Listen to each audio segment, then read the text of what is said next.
browser extension can feel harmless. Just a little button next to the address bar, a coupon finder, an ad blocker, a grammar helper, a PDF tool. Small, convenient, easy to forget about. But here's the important part. A browser extension isn't just a button. It's a tool running inside the browser, the same place where you check email, shop online, manage accounts, and search for information. Today on Zyber, we're going to look at browser extensions, what they can access, and why the ones you forgot about still matter. No fear, just awareness. A browser extension is a small tool that adds features to your web browser.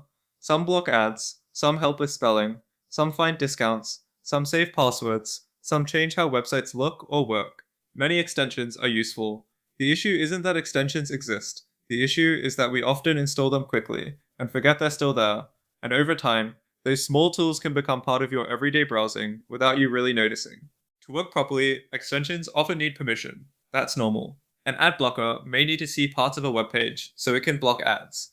A grammar tool may need to read text you type so it can suggest corrections.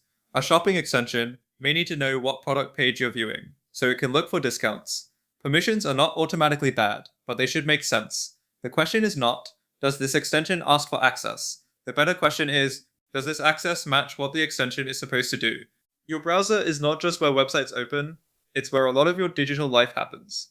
Email, banking, shopping, medical portals, work accounts, personal messages, searches. That's why browser tools deserve attention. Because an extension inside your browser may be closer to sensitive information than it appears. Again, this doesn't mean every extension is dangerous. It means the browser is an important place, so anything added to it should be trusted.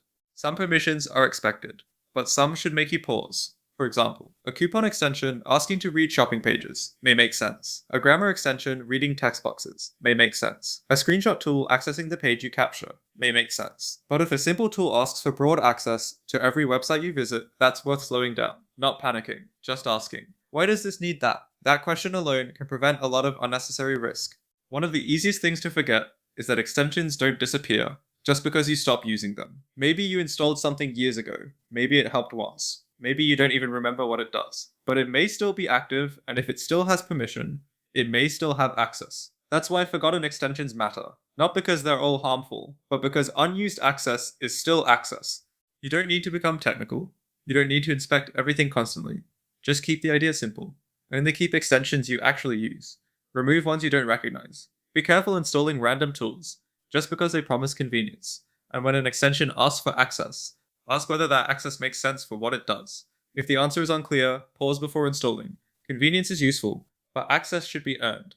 Browser extensions can be helpful, they can save time, block distractions, improve browsing, but small tools can still have real access. The goal isn't to fear them. The goal is to remember that anything added to your browser becomes part of your online environment. Awareness makes that choice clearer. Cybersecurity doesn't have to be scary or complicated. Here in Zyber, we show you how to make it simple, practical, and even a little fun. Stay smart, stay secure. This has been Z. Till next time.